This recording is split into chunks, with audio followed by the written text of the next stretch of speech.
from the City of Entertainment in the Las Vegas Arts District at the English Hotel, a place for the cultured renegade. This is April in Vegas with this week's special guest, Bleach Blonde, Keith Lyle, plus Steve Dennis, and your host, April Brucker.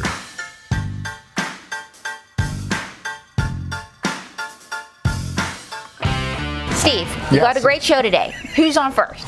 Okay. Head tick. You're doing the mashed potato. I got it. Bleach Blonde from Twitch. Exactly. Now that the mime portion of the show is over, we have our next guest by popular demand is back. Last week, you saw him talking to mobster-turned magician Vinny 2 times during Dummies on the Street, and Vinny said not only would he make us an offer we couldn't refuse, but he would be most appreciative if we gave actor and comedian Keith Lyle a full interview. And in case you don't know, he is the change-only $10,000 guy from the Hangover movie. And who do we have for Dummies on the Street? This week, we have Mae Wilson and Dwayne Newton with a 2 Jessica special. A 2 Jessica special? Is that on aisle 6? No, but you know what's by the pool? What's by the pool? Our guests. Let's go.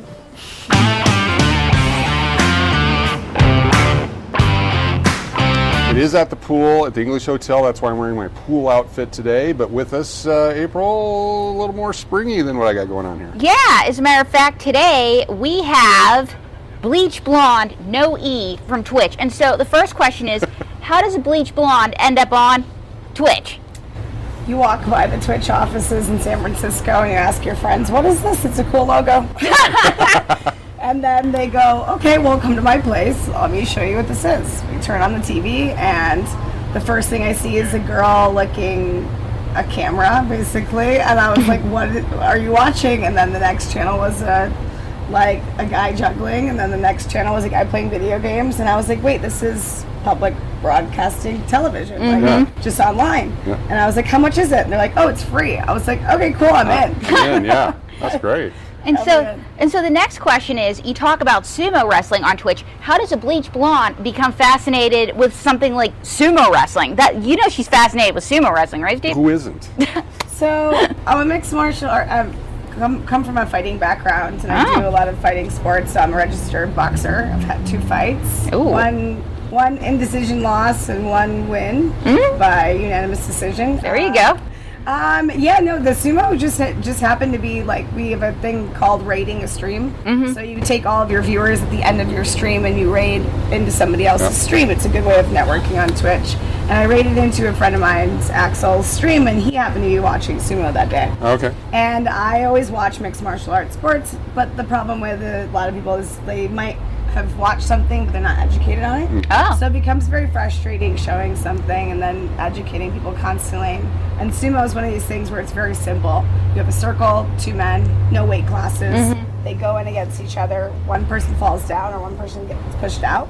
And it becomes this elegant, crazy dance of 25 days straight of these guys going against each other, and they make the matchups. Yeah. And these are like world championships, kind of like the World Series of Girth. Yeah, exactly. And it's also just very old. Like, it's like over 2,000 years old. Yeah, it's one of the oldest forms ever. Wild. Yeah. And it's fun. I mean, you just get to watch really big men slap each other and punch. Hey, and that is fun. Wait a minute, that's my new YouTube channel. Yeah, see? Yeah. It's great. So I just got addicted to it because it's something that I feel like everybody can watch and just like gain an understanding for. And there's like a lot of respect and like really cool culture that's behind it. So I just fell in love with it because I love Japanese culture in general. Some of my favorite food is Japanese food. Oh, yeah. So I love all of it. And speaking of Twitch, you know she's got a call-in show on Twitch, right? So what is your craziest call you've ever got? Yeah. What is your craziest? Or semi-craziest? It's up to you. I had a very long, educated conversation with somebody from Alabama that never left his hometown. Oh. And he was very interested in why I would be showing something religious because I had tattoos, and we had a really interesting conversation. And it gave me a different perspective about people that grow up in like a certain culture of hate and like how he never left his town. Wow. And so that was interesting. the dialect was interesting. His word choices were not the best sometimes. Not the best. Yeah, they were bad. But I also understood how easy it is to like grow up in a culture of hate when you haven't left your town and you think that the world only is giving something to you because other people are getting privileges, you know. So that was an interesting call. So there's some wild streams. There's some funny ones. There's some serious ones. But those are like the more crazier ones, I would say, when you're just churning on the internet to call you. And you know she's multi-talented, Steve. She's learned to play piano. Yes. Yeah, with only my left hand, because when I first started, I broke my arm. So I'm right now training my skills to learn both. Mostly the piano, I'm doing it for music production. I'm getting into Ableton and want to start making like electronic music. Do you have a favorite song that you like to play, a cover song? I don't. I know. I don't play the piano like that. I use it to just mostly make like musical parts for like stuff. So making beats and making things like that. So not necessarily playing like this. So like if I'm walking, you do a background music for me as I'm walking cartoonishly? Yeah. Okay, I hope good. you like house music. And I do. Like, this a little bit. Yeah. Yeah, okay. We can do that. And speaking of house, she moonlights as a mixologist. And do you ever get recognized as Bleach Blonde when you're working as a mixologist? I would say, yes. And I say this in the sense of, I used to do a lot of cocktail competitions and travel a lot, and this is like in 2012, and I was recently at a rock show with a friend of mine, and one of the members of the band, a drummer, and they're pretty big bands, was like, oh my God, like you were at the event when I was bartending and I think it was Pennsylvania at the time. I think it was like PA. And I remember having interaction with this gentleman, and this is 10 plus years now. And he remembered me, and I was like, wow, that's actually kind of hilarious. Like, people will remember. And I guess Steve and I want to know, because you're a mixologist, what is your, say it with me, Steve, favorite drink to make? The asshole bartender in me wants to just say vodka soda. But it's not true. It's not true. I do love a gin and soda. I like a gin and soda. But I mean, if I'm going to make a cocktail for somebody and it's my favorite cocktail to make, I'm a big fan of James Bond, and I love a Vesper. Okay. Like, I love a good shaken, not stirred martini. I think there's something beautiful about that cocktail. If you could host a live stream with any celebrity, who would it be? Any celebrity, huh? Oh, wow. Honestly, I think it would be like, it's got to be like some sort of artist or painter. It'd probably be David Chan. Oh, wow. Oh, that's pretty good. David Cho. Honestly, like him or the guy that's got the painting show on Bob HBO. Ross? No. Oh, because I was going to say Bob Ross. His name is John. He's actually this like prolific artist that used to also be a musician as well. Oh, okay. And he's got a really beautiful painting with John, and he's from New York, and he grew up in the time of like really being in party New York, and he is amazing. Like, I think it would probably be him. That'd be great. That would actually be cool. Awesome. I'd watch it. That'd be great. Awesome. And you know what? The future for Bleach Blonde is so bright, we gotta wear shades. And so, folks, check her out. She is Bleach Blonde. Say it with me, Steve. Without the E. Which part it doesn't have the E? The beginning, the end, the middle? The end. Okay. So BLOND. Blonde. So Bleach Blonde, thank you so much for coming on the show. It's a Thank pleasure. you. It was so great to meet both of you. Thank you.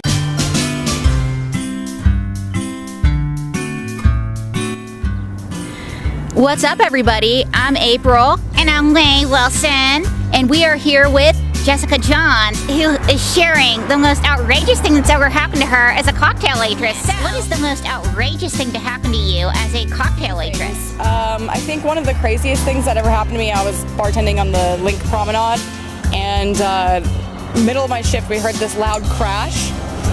And it turns out somebody in one of the rooms at the Flamingo threw a chair out the window, and glass like shattered everywhere, and they had to close down the restaurants because nobody could walk through there. Wow! So basically, somebody threw a chair through the window and just ruined the party? They definitely ruined the party for sure that night. I'm here with Dwayne Newton. Howdy, little lady. And Jessica Trammell. And so, Dwayne, you have a question for Jessica. Yes, little lady. How are you doing? Come what's up? Hi, Dwayne Newton. Nice to see you and meet you. The question is, you're a burlesque dancer. Somebody like you, right? I do some burlesque, yes. What is your most scintillating move? Well, Dwayne, I could show you, or I could tell you. Oh, praise the Lord. I can't repeat that on television. I gotta get to church. Let me tell you, you are worth the sins of the flesh. Thank you. Wow, what a revelation.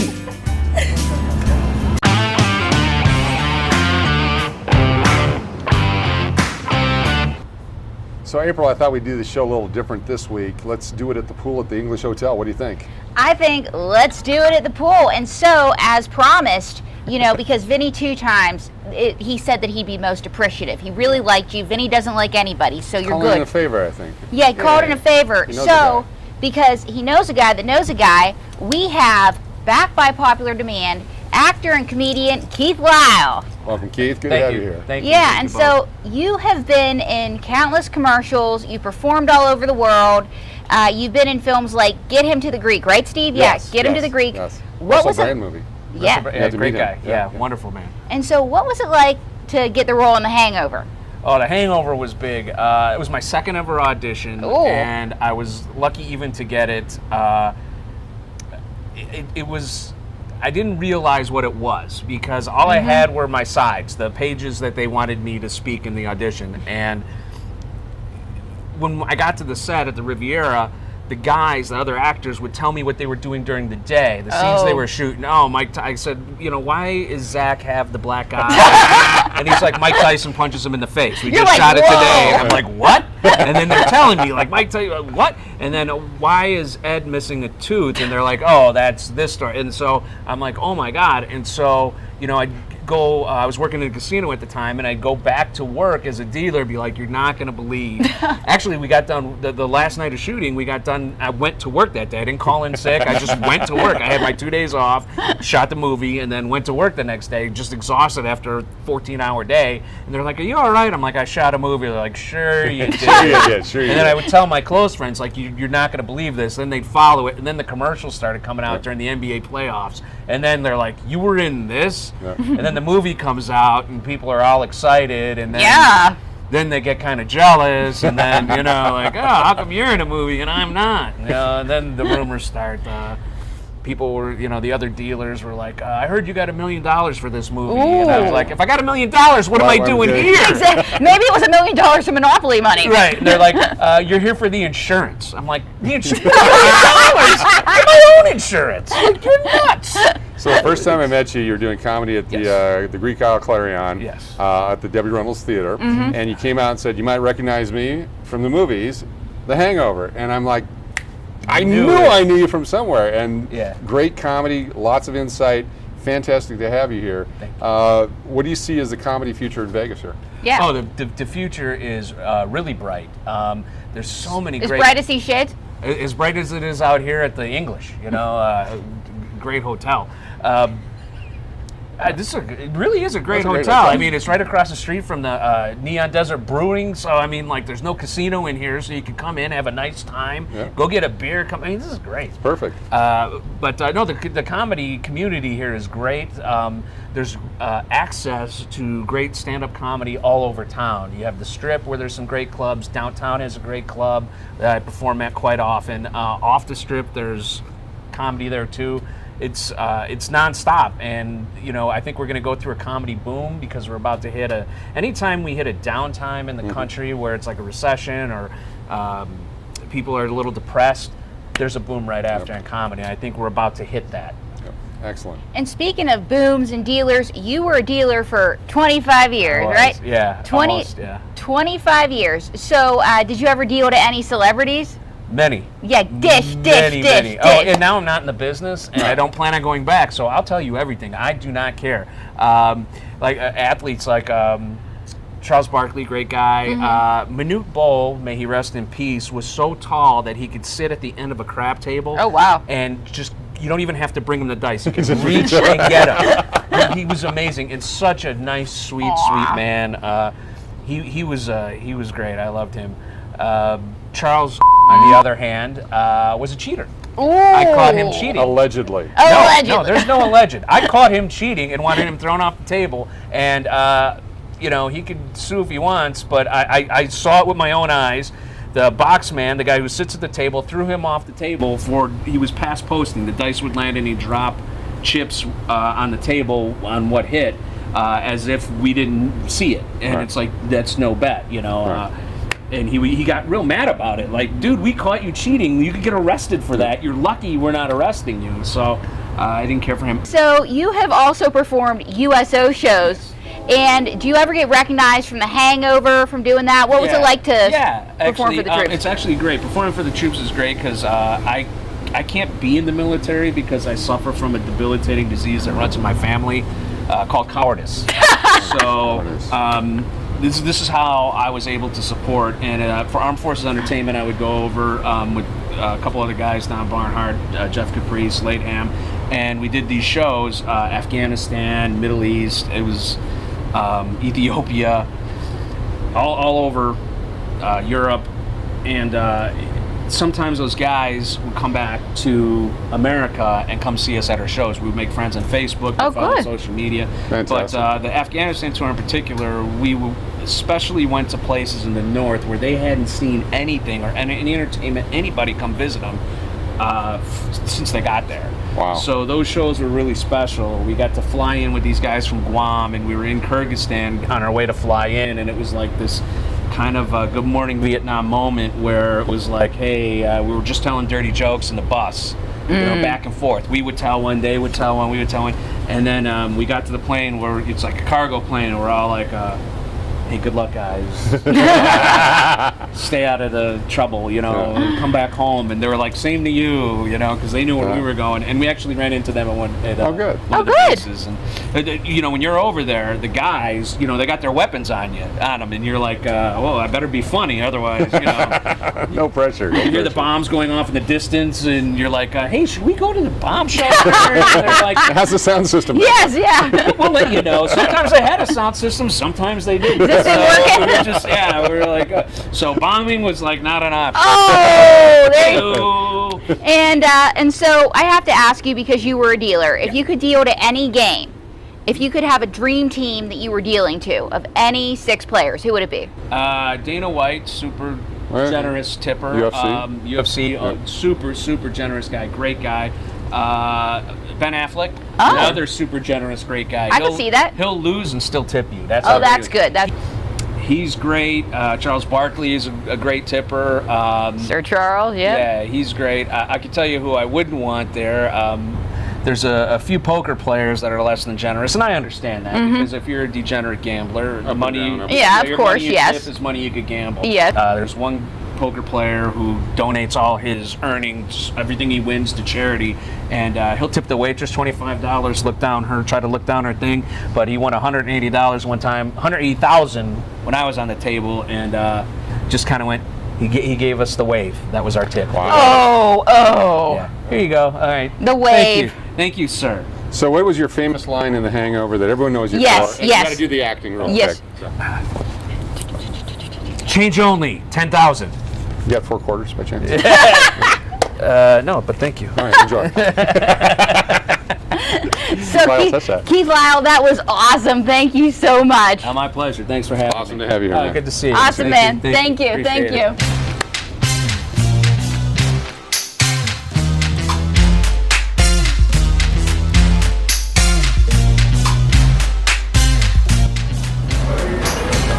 Fabulous show today, April. Fabulous. So how are things in Bethel Park? Well, Steve, glad you asked. The folks back home are so proud. Finally got my learner's permit. You didn't have a license?